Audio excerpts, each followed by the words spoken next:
In the 1930s, Nazi Germany was preparing for war. Our British cousins wrote the book on how to do this. And promptly put it on the shelf because they didn't have the money. And the Germans read it, and guess what? They picked it up and ran with it. At the outbreak of war, only the Germans understood the importance of concentrating all their mechanized forces in one fast-moving push for the enemy's weak points. The architect of this Blitzkrieg was Heinz Guderian. His belief in tank power is summed up by his catchphrase, "Nicht kleckern, klotzen."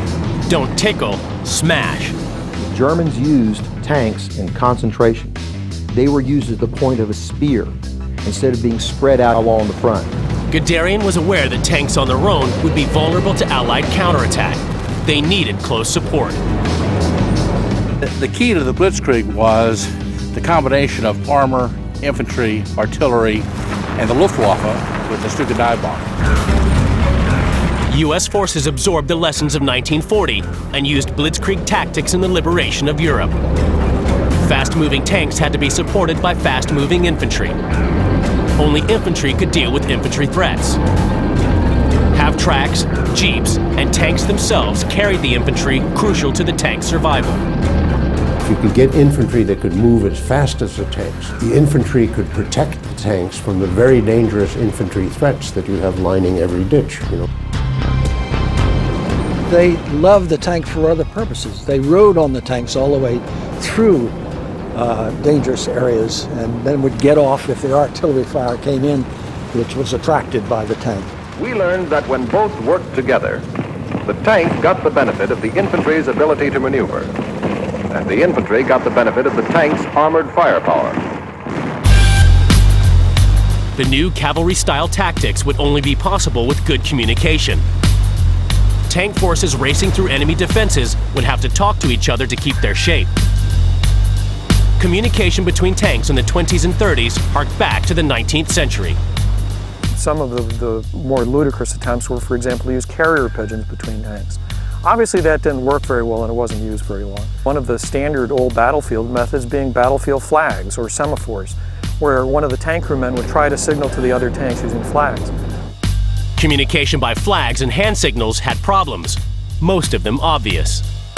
How can you get coordinated, fast-moving, shock action type tactics when you're waving flags to tell people what to do? The problem is, if you expose yourself, you're dead.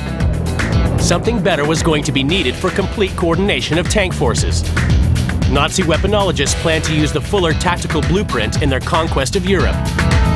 Blitzkrieg or lightning war would need the best tactics and the best communications. They knew that.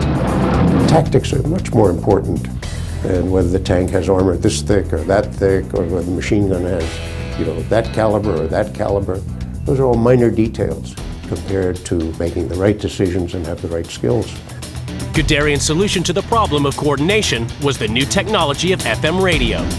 And it's no big surprise that the main German advocate of tank warfare, Heinz Guderian, was a signals officer. He was a radio officer. Probably the most important feature on German tanks, which made them so effective in Blitzkrieg, was not their armor, not their mobility, not their firepower, it was their radios. Ironically, it was an American Army officer who invented the FM radio in 1934. Major Edwin Armstrong's FM sets were small enough to slip in a tank and gave a whole division multiple use of the same frequency. By the time you get to the interwar period, you have people attempting to make them smaller, but it's not really until the mid to late 30s that they become small enough to install in tanks. In May 1940, German forces invaded France. Within 6 weeks, French and British resistance had collapsed, and Nazi divisions were in Paris. Amazingly, the French had more tanks, bigger guns, and thicker armor. The French Char 35 was widely considered the best tank in the world. But what it didn't have was FM radio sets. And so the Germans, with inferior numbers, inferior armor, and everything carved through them like a hot knife through butter. Soon, all countries cottoned on to the importance of radio communication between tanks and commanders. Everyone got better FM radios into their tanks. Incidentally, these tanks who had intercommunication with each other, of course, so that the platoon leader could instruct a tank on his left Enemy tank approaching on your left flank. Give him help. Lives depended on the ability of commanders to communicate directly with their crews, even over the noise of a 35-ton monster and the boom of tank-on-tank combat. Combat is a very, very complex situation. The tank commander is so busy with his binoculars trying to check the enemy out. He's trying to hold on when the tank is rocking back and forth across a ditch. And when you get a command from the battalion commander saying, Lieutenant, you're going to lose your stripes or whatever it is, your bars, if you don't get your tank out of there now. And they don't want to end up in a ditch. They don't want to end up with their belly full of lead. So that the throat mic and the earplugs that each of the crew members had was pretty good and could overcome the noise.